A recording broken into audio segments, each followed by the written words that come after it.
Feliz sábado, hermanos. Es un privilegio estar en la casa de Dios, una alegría tremenda poder compartir parte de lo que por la eternidad haremos siempre.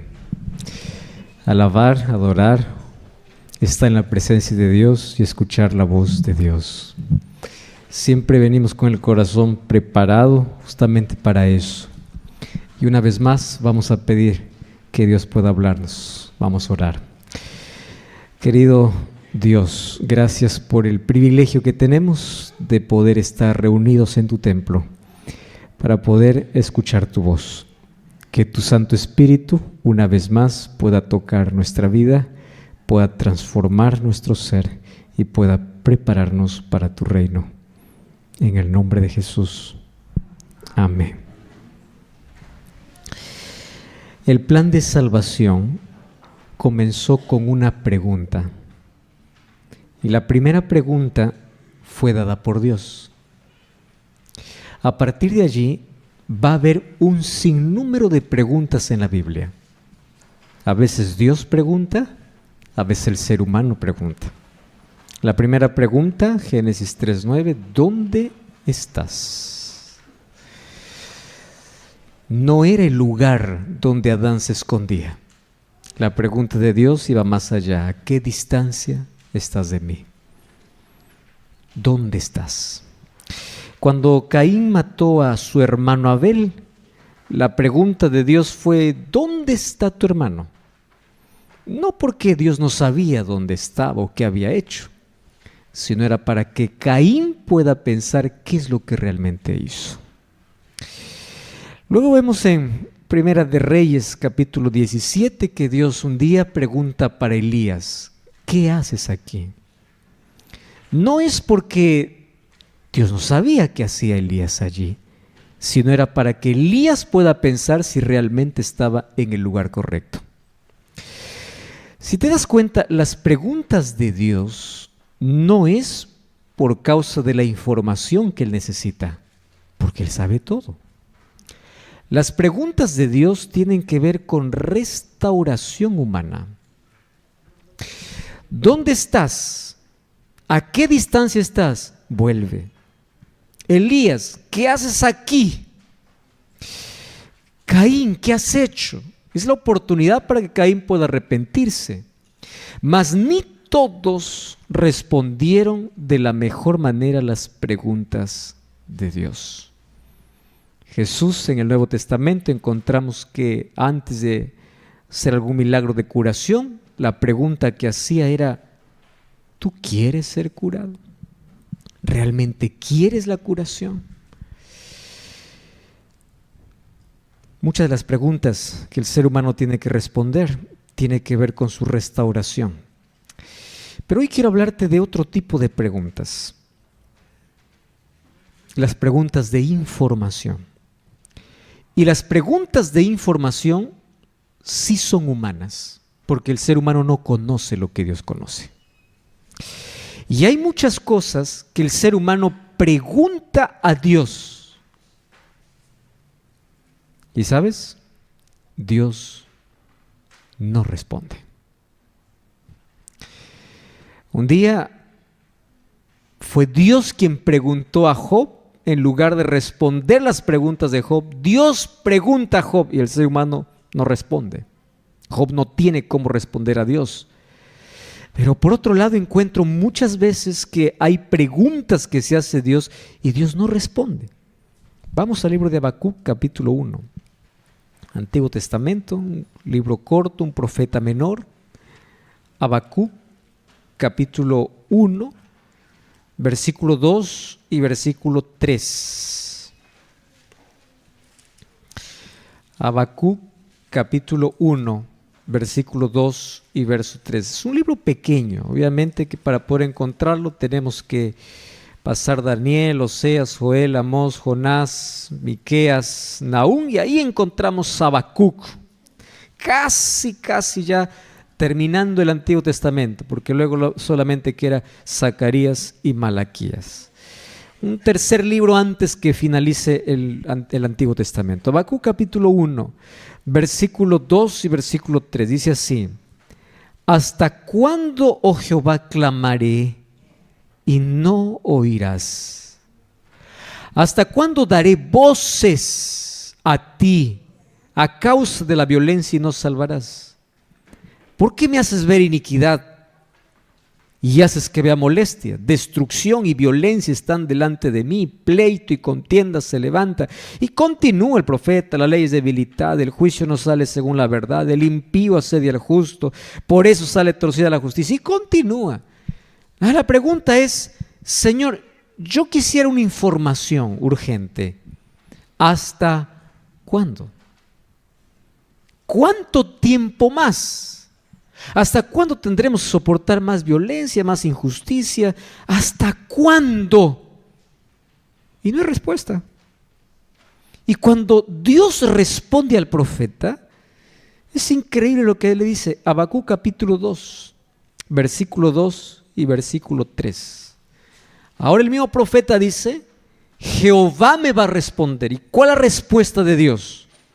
Y Jehová me respondió y dijo: escribe la visión, declárala en tablas, para que corra el que leyere en ella. Y aunque la visión tardará aún por un tiempo, mas se apresura hacia el fin y no mentirá. Muy bien, la pregunta del profeta era: ¿hasta cuándo? Y el hasta cuándo necesita de una respuesta, por lo menos con una fecha.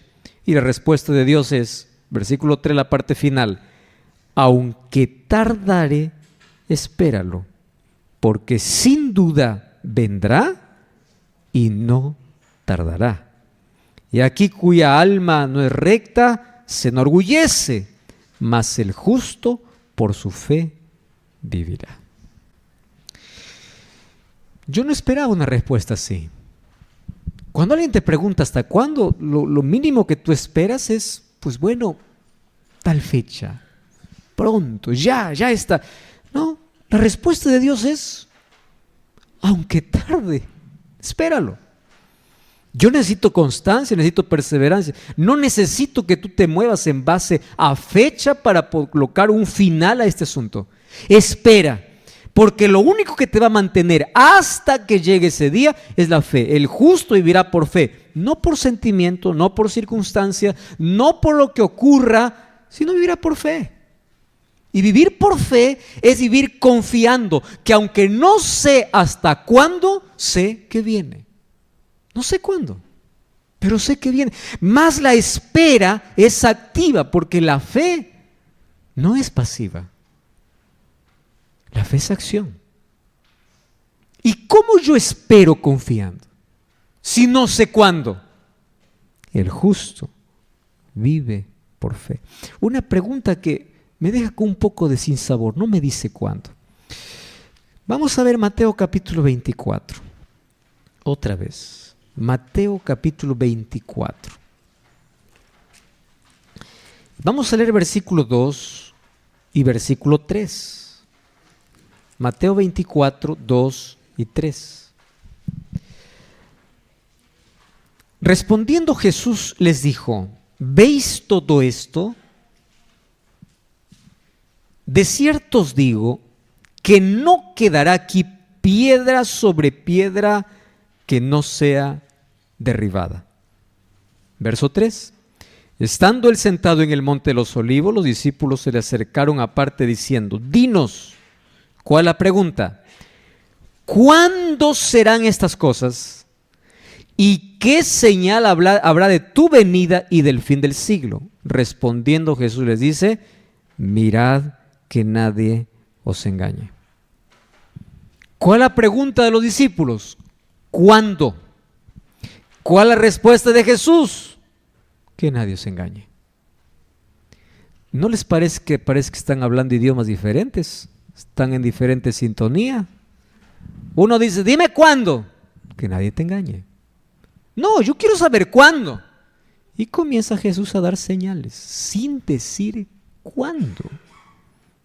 Y luego va a decir Jesús en el mismo capítulo 24 que el día y la hora nadie lo sabe, solamente ni los ángeles en el cielo, solamente el Padre. En otras palabras, no me insistan en decir cuándo. ¿Correcto? No hay el cuándo.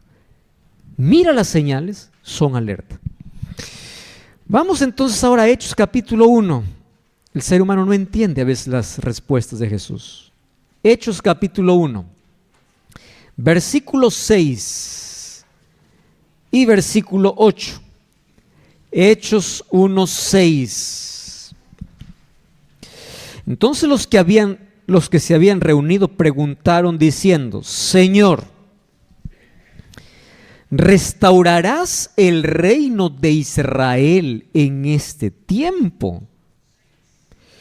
Y el versículo 7 dice así: no os toca a vosotros saber los tiempos o las sazones que el Padre puso en su sola potestad, pero recibiréis poder cuando haya venido sobre vosotros el Espíritu Santo, y me seréis testigos en Jerusalén, en Judea, en Samaria y hasta el último de la tierra. Fíjense aquí que en este último texto que hemos leído es lo último que Jesús dijo antes de ir al cielo. ¿Cuál fue la última promesa de Jesús? Vendrá el Espíritu Santo. Ustedes me serán testigos.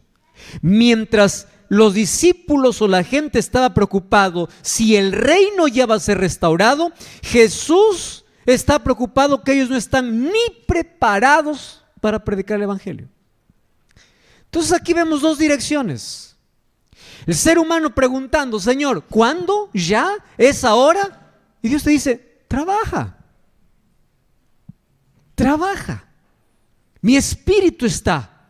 ¿Por qué estás tan acelerado, alborotado, preguntando ¿y cuándo, y cuándo, y cuándo? Cuando no estás haciendo lo que necesitas hacer. El último pedido de Jesús es: esperen al Espíritu.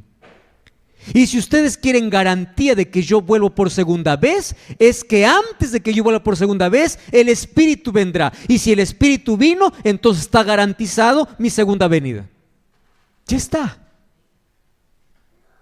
¿Cuándo? ¿Va a ser ahora? ¿Vas a restaurar ahora? No os toca a vosotros saber los tiempos. Y yo quedo ahí con la inquietud, porque la inquietud, ¿cuál es? Señor, ¿de verdad nunca vas a decir cuándo? Nunca. Hasta que cuando vamos a la Biblia descubrimos de que las fechas proféticas, todas ellas concluyen en las 2300 tardes y mañanas, 1844. La última fecha profética. A partir de allí no tenemos más. Pero el ser humano, ¿qué cosa es lo que hace? El ser humano hace intentar contradecir a Jesús. Hoy hay varias teorías sobre la venida de Jesús. Y hemos hecho el cálculo, hermanos, que Jesús, viendo los tiempos, va a venir en tal año. ¿Ustedes se acuerdan la expectativa que el mundo tenía para el año 2000? Yo era niño todavía. Antes del 2000 había tanto sensacionalismo que la gente a todo lo veía señal. Por ejemplo, el código de barras que aparecía en los productos decía que si sumas todos esos numeritos era la marca La Bestia. ¿De dónde la gente tiene que inventar tanta cosa? Cuando nosotros entendemos que la marca no es literal, es simbólica. Pero a la gente, ¿sabes qué es lo peor? Que le gusta. Le gusta el sensacionalismo. Le gusta una noticia donde me trae una luz que Dios dice no. Pero alguien dice: a mí me reveló, yo concluí. Y la gente va y comienza a creer, a compartir. Y a todo. La última, ¿no? De tiempo en tiempo colocan fechas. Ahora, 2031, Jesús viene. ¿Quién te dijo eso? No os conviene a vosotros saber ni tiempos. No, pero yo hice el cálculo. ¿Qué cálculo? Jesús dijo no. ¿Y qué cosa queremos lograr? Ah, no, es que si ponemos una fecha va a haber un reavivamiento. Falso reavivamiento, no un verdadero. Yo recuerdo el año 2000. Tanta gente que se bautizó en el año 99. Uf, como no tienes idea. Porque el 2000 habría alguna cosa. Pasó el 2000. Toda esa gente que vino por la expectativa del 2000 salió. Y no quiere creer más. ¿Por qué? Porque ya hubo una falsa alerta y en esa falsa alerta ellos creyeron cuando no fueron a estudiar las Escrituras. Colocar fechas produce reavivamientos falsos. Colocar fechas produce un peligro. ¿Cuál es el peligro? El ser humano siempre se prepara, todavía falta, todavía tengo tiempo, todavía. No, la fecha es ahora, es hoy. Pero hay una razón más. Yo le voy a decir cuál es la razón.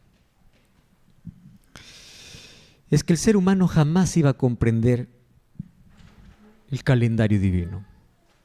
Nunca. ¿Ustedes imaginan si Jesús hubiese dicho en Hechos capítulo 1, hijos, yo voy a venir más o menos de aquí a 2000 y tantos años? Les hago la pregunta. ¿Los discípulos hubieran predicado el evangelio con la urgencia que tenían? No. ¿Ustedes ven a Pablo cuando él escribe? No todos dormiremos. ¿Qué está diciendo Pablo? Jesús está volviendo y yo voy a estar vivo. Pero luego va a escribir, yo estoy por ser sacrificado. He peleado la buena batalla, he acabado la carrera, he guardado la fe, he luchado, he peleado, por lo cual me queda la corona de vida que me dará el Señor juez justo en aquel día. Ya no es, viene ahora, voy a morir. Pero mientras Él no vino, peleé, luché, prediqué. Porque si Dios hubiese puesto alguna fecha, el ser humano lo hubiese visto tan distante que nunca hubiese visto su preparación como algo urgente. Nunca. Yo un día estaba analizando un poquito la diferencia o de cómo los seres humanos vemos los años. Y me llamó tanto la atención que, por ejemplo, uno de los animales de estimación más preferidos son los perros. Me llamó tanto la atención que si yo intento explicar a un perro, que obviamente nunca va a entender, solamente estoy poniendo como ilustración, los años para un perro va a ser incomprensible. Por ejemplo, un año humano equivale a 15 años de un perro en una raza pequeña. ¿Cómo yo le explico a un perro, yo tengo 60 años? Para él 60 años son cientos. Para mí son 60. A un perro puede decir, un año no, un año es para ti. Para mí han pasado 15. ¿Entiendes la desigualdad en la comprensión de tiempo? Estuve viendo, es curioso ver aquí, ¿no? 15 años de un ser humano, equivaldría entre 76 a 83 años de un perro. Para el ser humano ha pasado apenas 15, para un perro ha pasado 80. ¿Qué te estoy diciendo con esto? Para Dios el tiempo no se mide como nosotros medimos. Señor, ¿cuál es tu tiempo? Mío es eterno. ¿Cómo yo entiendo lo eterno si yo estoy acostumbrado a nacer, vivir y morir? Es para ti. Para mí es eterno. Pero entonces, Señor, dime cuándo. ¿Para qué? No vas a entender. Si yo trato de explicar a un perro, hemos vivido un año no, son 15. Para ti, para mí es 1. Nunca Dios dejó una fecha para su venida. Mas aquí viene el desafío. Si Jesús no dio ninguna fecha para esto, ¿cómo entonces yo debo esperar a Jesús? Teniendo en cuenta 4 cosas. 4. Y si esta mañana entendemos esas 4 cosas, ya es suficiente para poder hacer una espera urgente y sin fecha. Habacuc, ¿hasta cuándo? El justo por la fe vive. Discípulos, dinos, Señor, ¿cuándo? Miren las señales. Antes de Jesús, Señor, ¿restaurarás el reino ahora? No les conviene saber. ¿No estamos entendiendo eso? Cada vez que aparece alguien con nueva luz, cada vez que aparezca una fecha, cada vez que aparece... Recuerden los textos donde el ser humano pregunta para Dios y Dios le dice, no te conviene saber. Entonces, Señor, eso significa que, ¿cómo tengo que esperar? ¿Cómo? Yo tengo que estar preparado. Entonces lee Mateo 24, ahí te enseña el capítulo 25. Tienes que tener aceite suficiente, tienes que usar tus talentos y tienes que amar y servir. Pero ¿de qué manera yo te espero de manera activa? Porque si el justo por fe vive, ¿qué significa vivir por fe? Muy bien. 4 cosas. Número 1. Para esperar a Jesús, jamás pierdas el sentido de inminencia. Es una palabra que no usamos mucho. Pero la palabra inminente es algo que va a ocurrir ya. ¿Cuándo? No sé, pero ya. Inclusive, allí cuando Juan escribe en Apocalipsis, he aquí, vienen las nubes. La idea original es, está volviendo. Está volviendo. Es el sentido de inminencia. ¿Y por qué debo tener el sentido de inminencia? Pastor, si yo no sé cuándo vuelve, ¿por qué yo debo decir que está volviendo ya? Porque no es la fecha cuando Jesús vuelve, sino es mi corta existencia. El sentido de inminencia está basada en mi tiempo, no en el tiempo de Dios. ¿Cuál es el tiempo de Dios? Eterno. ¿Cuál es mi tiempo? Pequeño. Hay gente que dice, pastor, yo me voy a entregar al Señor algún día. El tiempo de Dios es perfecto. Claro que el tiempo de Dios es perfecto, pero no es tu tiempo. Todo va a ser en el tiempo de Dios. El tiempo de Dios es eterno. Tu tiempo es otra cosa. El tiempo de Dios es infinito. Pero el sentido de inminencia no está basado en el tiempo de Dios, sino en mi tiempo. ¿Cuánto tiempo tengo yo para prepararme para su venida? Por eso es que Jesús para mí todos los días debe venir ahora. ¿Por qué? Porque yo no sé si hoy se acaba mi vida. Hoy. ¿Qué necesitamos para morir? Estar vivos. Nada más.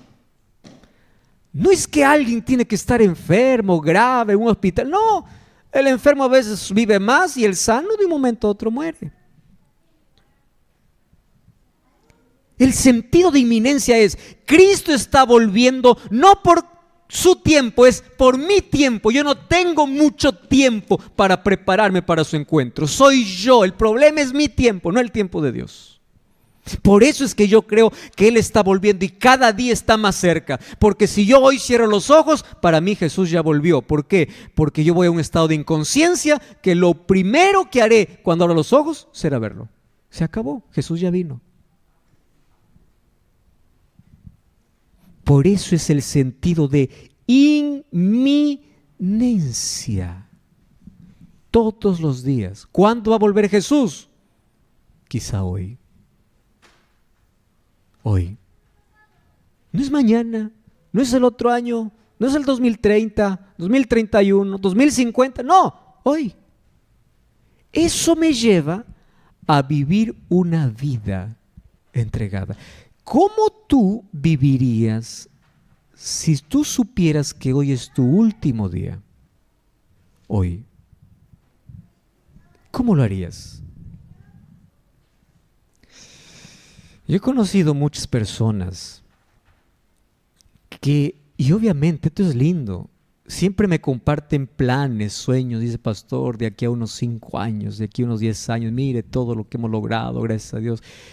Y a mí me gusta cuando me comparten sueños y alegrías. Más un día yo me choqué muy fuerte con alguien que me dice, pastor, yo tengo 2 meses de vida.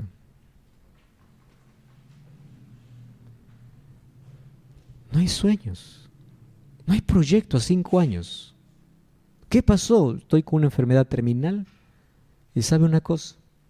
Apenas me quedan 35 días más. Pidiéndole la disculpa y siendo tan empático con él, le digo, no te ofendas por la pregunta que te voy a hacer, mas yo quiero saber. Claro, pastor, dígame. ¿Cómo vive una persona que sabe que va a morir en 35 días?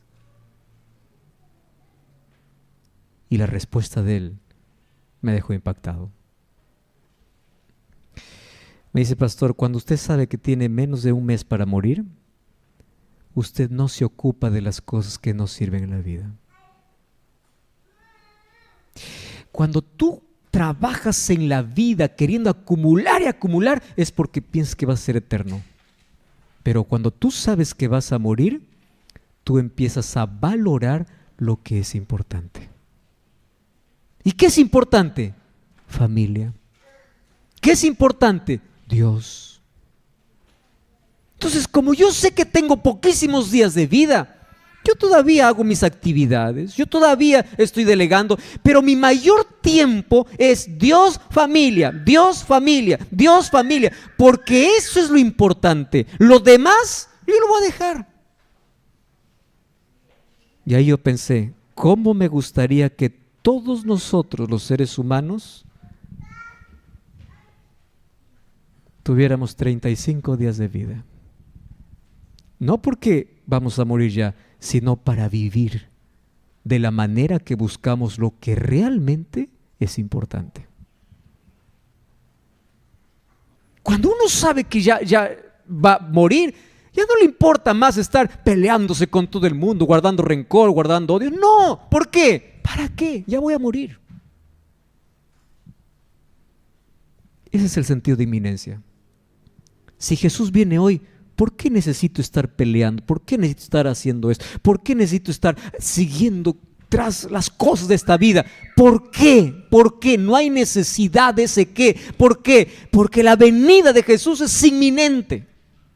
Está volviendo. Número 2. Nunca perdamos el sentido de urgencia. ¿Qué cosa es ese sentido de urgencia? Romanos 13:11 dice, hermanos, es hora de levantarnos de nuestro sueño porque ahora está más cerca nuestra salvación que cuando creímos. Es ahora. Hay gente que dice, sí, pastor, hay cosas que yo tengo que cambiar. Sí, pero todavía hay tiempo. No, el sentido de urgencia es lo que hay que cambiar ahora, lo que hay que dejar ahora, lo que hay que hacer ahora. ¿Qué cosa está faltando en tu vida? Necesito más oración. ¿Cuándo lo vas a hacer? ¿Algún momento? No, ahora. Es ahora. El sentido es de urgencia. Es urgente. No hay más tiempo. Así como se vive un sentido de inminencia, también hay un sentido de urgencia. Las cosas que hay que cambiar, que hay que dejar, que hay que hacer, que hay que decidir, es ahora. Es hora de levantarnos del sueño porque ahora está más cerca nuestra salvación que cuando creímos. Número 3. Nunca pierdas el sentido de misión.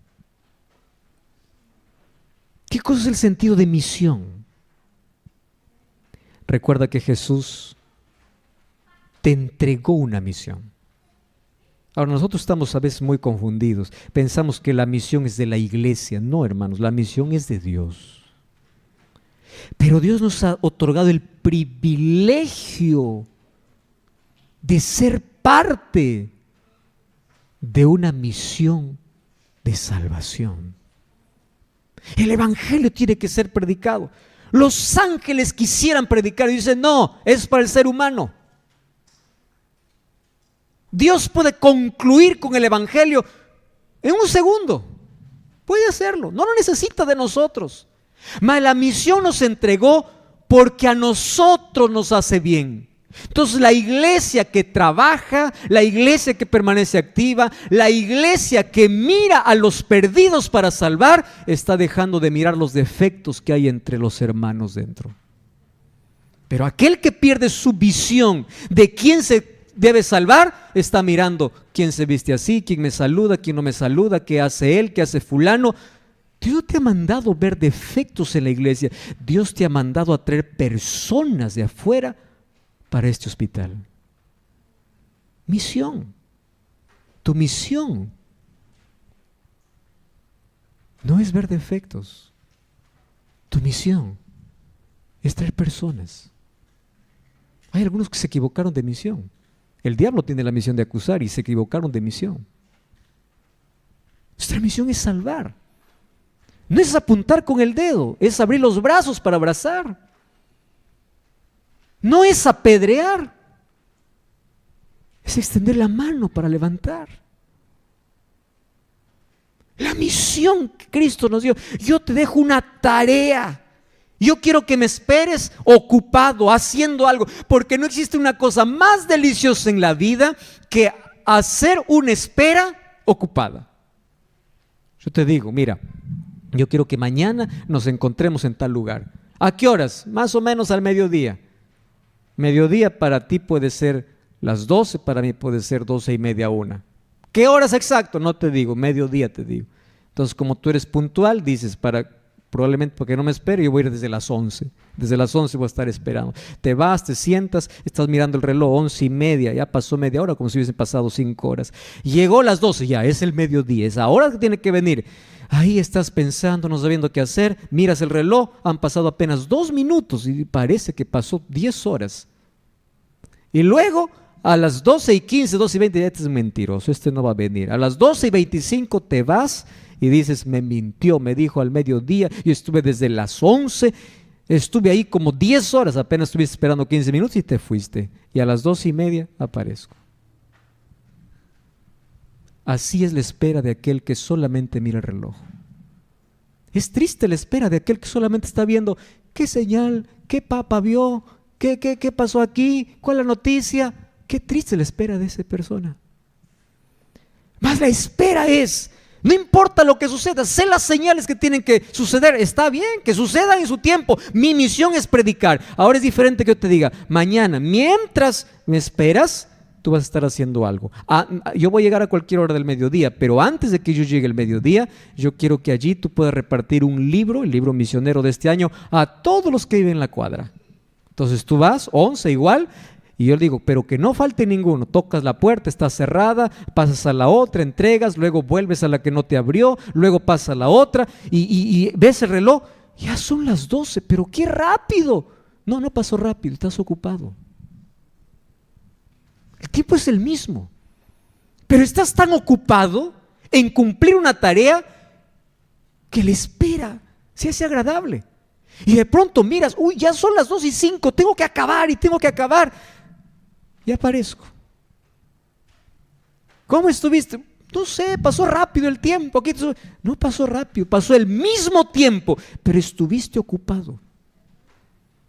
Aquel que piensa perseverar y permanecer esperando a Jesús tiene que tener el sentido de misión. La iglesia pierde su propósito cuando pierde su misión. Pierde. Se convierte en un club social y no en una iglesia. Número 4, nunca pierdas el sentido de temporalidad. ¿Qué significa el sentido de temporalidad? Yo soy peregrino y un peregrino tiene en la vida lo suficiente para poder vivir. Puede tener comodidad, puede, pero siempre va soltando y diciendo, esto no será eterno, todo acaba. No coloques nada por encima del reino. Aquel que coloca su trabajo por encima de su relación con Dios, sus relaciones por encima de la relación con Dios, no está entendiendo que todo esto es temporal. No importa lo que construyas, un día se cae, y no importa lo que tengas, un día se va a acabar todo. Así que nuestra vida aquí está basada en temporalidad. Todo es temporal. Entonces yo te pregunto, si todo es temporal, ¿vale la pena dedicar toda nuestra vida a lo que se acaba o a lo que es eterno? Pero nuestra respuesta no tiene que ver con lo que decimos. Nuestra respuesta tiene que ver con ¿dónde está el reino de mi vida? ¿Dónde está? Señor, ¿vas a restaurar el reino ahora? Eso no te importa. Mas yo quiero que tú me esperes en un sentido de inminencia, de urgencia, de misión y de temporalidad. El mismo texto de Habacuc se repite en Hebreos capítulo 10, versículo 37 y versículo 38. Hebreos capítulo 10, verso 37, porque aún un poquito y el que ha de venir vendrá y no tardará. Y nuevamente se repite, mas el justo vivirá por fe, y si retrocediere, no agradará a mi alma. ¿Va a venir Jesús? Está volviendo.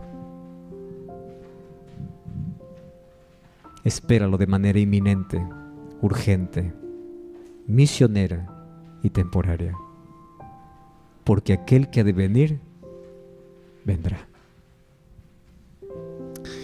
Esta mañana vamos a pedir que Dios nos ayude a esperarlo de manera activa, no pasiva. Las cosas que hay que dejar, dejémoslo ya. Las cosas que hay que hacer, hagámoslo ya, porque su venida es inminente. Y quién sabe, puede ser hoy. No en el tiempo de Dios, en mi tiempo, en mi corta existencia. Vive todos los días como si fuese tu último día. Es la única manera de poner lo importante antes de lo urgente. Hoy hay tanta gente que se separa de Dios no haciendo cosas malas. Hay gente de Dios que se separa de Dios haciendo cosas buenas, por el simple hecho de colocar las cosas buenas por encima de su relación con Dios. Por encima. Cristo vuelve. Que esa esperanza arda en nuestro corazón.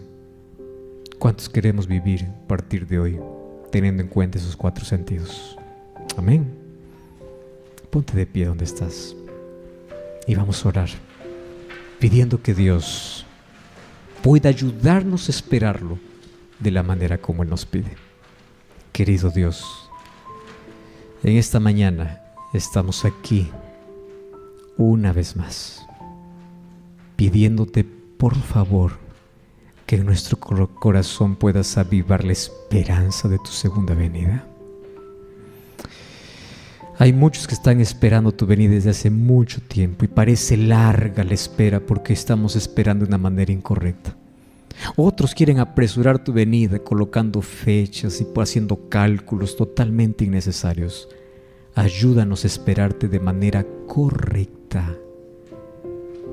Ayúdanos para que tu Santo Espíritu hoy pueda guiarnos a una mejor comprensión de nuestra existencia, que es corta, mas es suficiente para amar, servir y decidir por la eternidad. Que cuando tú regreses nadie falte. Todos podamos estar del lado correcto, levantando los brazos para decir: este es nuestro Dios. Lo hemos esperado y Él nos salvará. Toma el control de nuestra vida. En nuestro corazón hay un trono y queremos que tú seas el Rey. En el nombre de Jesús.